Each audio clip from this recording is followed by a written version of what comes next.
This is how it happened. This is how the Batman died. Except it's not actually the story of how the Batman died, is it? It's the story of one of the most notorious PC ports in history and my personal, and yes, perhaps rather sad, pursuit of the holy grail that is, well, understanding why this game is how it is. So yes, this is a DF Direct that is something a little bit different from the norm.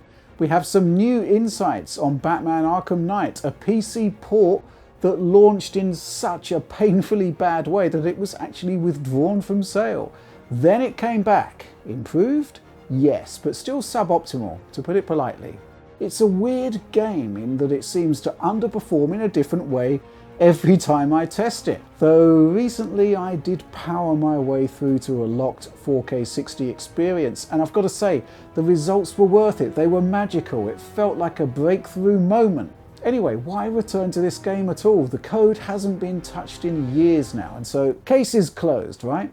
Well, yes and no. You see, if you have an Epic Games Store account, you must have surely been tempted by the firm's massive Batman giveaway a couple of weeks back. All of the Arkhams except Origins, always overlooked for some bizarre reason. Well, they were there for the taking, along with a bunch of Lego Batman titles. So in the wake of that, I received a number of requests to check out the Epic version of Arkham Knight on PC. And why not? After all, as suboptimal as the port is, this is still one of my personal favourite games of this generation. And yeah, there may well be a story here. You see, the word is that the Steam original shipped with the dreaded Denuvo, a content protection mechanism that has caused plenty of controversy over the years, with users convinced that the DRM sucked up CPU cycles.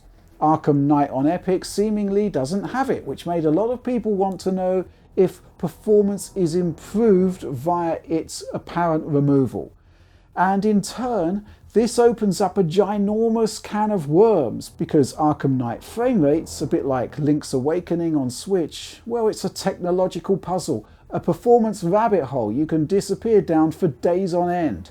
I thought this video would be a piece of cake to put together, but there's always one more test that springs to mind as a result of the one you've just completed. And just when you think you've cracked it, Arkham Knight drops another curved ball. So could Denuvo be the problem for Arkham Knight then? Well, the last time we looked at the DRM was during Devil May Cry 5's PC release, where for some reason Capcom accidentally released executables with Denuvo active and without. By dropping to an obscenely low resolution, we could remove graphics from the equation and test CPU performance, and there it is. There's a hit. Not a big one, not one that's likely to be noticed at all, but it is measurable. Devil May Cry 5 runs well though, and what if this hit was applied to a game that, well, doesn't run well? I think you can see where I'm going here. Okay, so there are two parts to this story from my perspective: the Denuvo situation and Arkham Knight performance in general, a puzzle I've been trying to crack for years now. One part of this story is easy to solve, the other, well, it isn't, and I think you can guess where I'm going there too. Epic versus Steam then. Yeah, this isn't the story. I couldn't find any real difference at all. I put together a series of performance clips testing the same area of the game with the i5-8400 paired with RTX 2060 Super and RX 5700, the new mid-range champs from AMD and Nvidia. Settings? Well, of course I maxed everything but the most intense PhysX options, which I left unticked. And yeah, the opening diner scene there. No surprises at all, no problems. The open world? Well, this second cutscene is a bit more enlightening. Yes, the performance averages on both cards are much the same, but we can highlight an area of stutter here.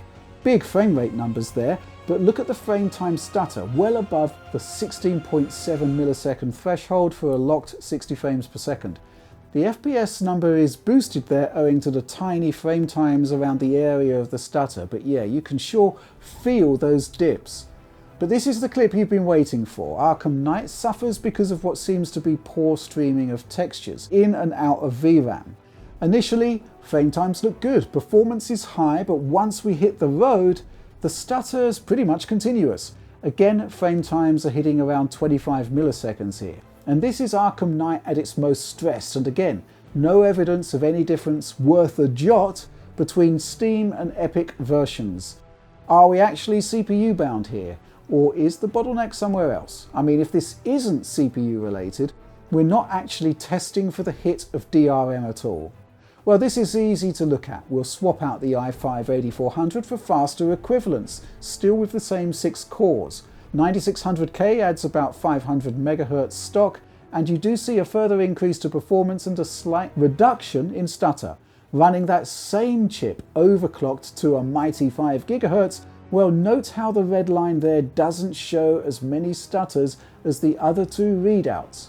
As we are both CPU bound with both AMD and Nvidia graphics cards, we get a hint of something else too: driver overhead. Looking to the initial city scene, look how Nvidia and AMD trade places.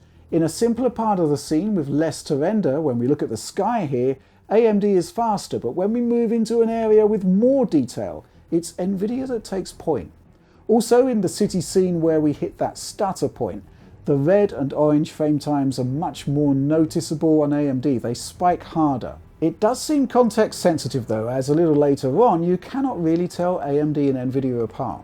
Here's another example, a relatively simple scene here, and AMD has a small lead, but as the view pans back, performance drops on the 5700 but remains steady on the 2060 Super. Okay, so you see, this is more of an academic curiosity really, but let's put it this way. Other games do show this difference more dramatically, depending on what CPU you're using. The less capable the CPU, the more the differential has an impact on performance. But more than that, it makes you think about CPU gaming benchmarks if our i5 here produces different results depending on what GPU you're pairing with it. So yeah, this is something that's been bothering me for a while now and something I've been wanting to address. But yeah, an interesting point for discussion at a later point. In the here and now though, I actually think Arkham Knight, as it stands right now, is an instructional title in many ways. And at the extremes, it's a pretty good example of why capping frame rate can produce what I would term as an overall better gameplay experience. So let's look back at the Batmobile section again and check out those frame time spikes. Again, 25 milliseconds there is not great when a locked 60 frames per second would demand frame times below 16.7 milliseconds. But is that really the case? So here's the thing. The same Core i5-8400, the same 2060 Super, the same settings, but with two changes. First of all, VSync is on, effectively capping us to 60 frames per second. Secondly, since I have a ton of GPU overhead, clearly at 1080p, I'm running at 2560 by 1440, 1440p. Across the entire test run, including the all-important Batmobile section, well, I'm basically locked to 60 frames per second on an 8400. So how? Well, it's not rocket science. Running a game unlocked, totally flat out, introduces instability. Not usually so much on the GPU side of things, though Arkham Knight may well be an exception to the rule there, but certainly on the CPU side of the equation. Introducing a frame rate cap, in this case 60 frames per second, VSync, this gives your components room to breathe.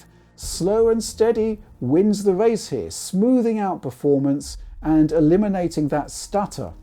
But I do think that there's a definite case that PC technology has evolved over time since this game came out to blast through the requirements of what still is a suboptimal game.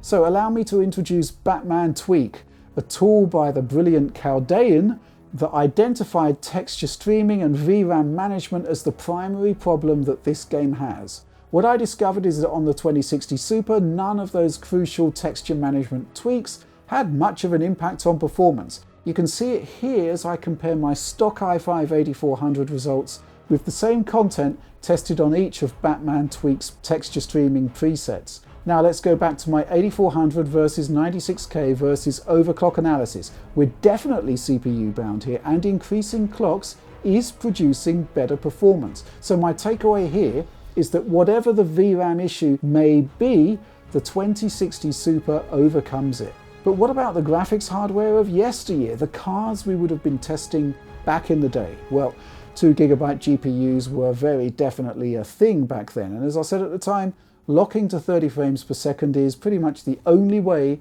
you're going to get a consistent experience. Again, it gives the GPU room to breathe in streaming VRAM data, but cards like GTX 970 and its AMD equivalent, the R9 390, with what we've learned today, I thought that 1080p 60 should be doable, so I gave it a go. And this is where Chaldean's tool actually delivers results.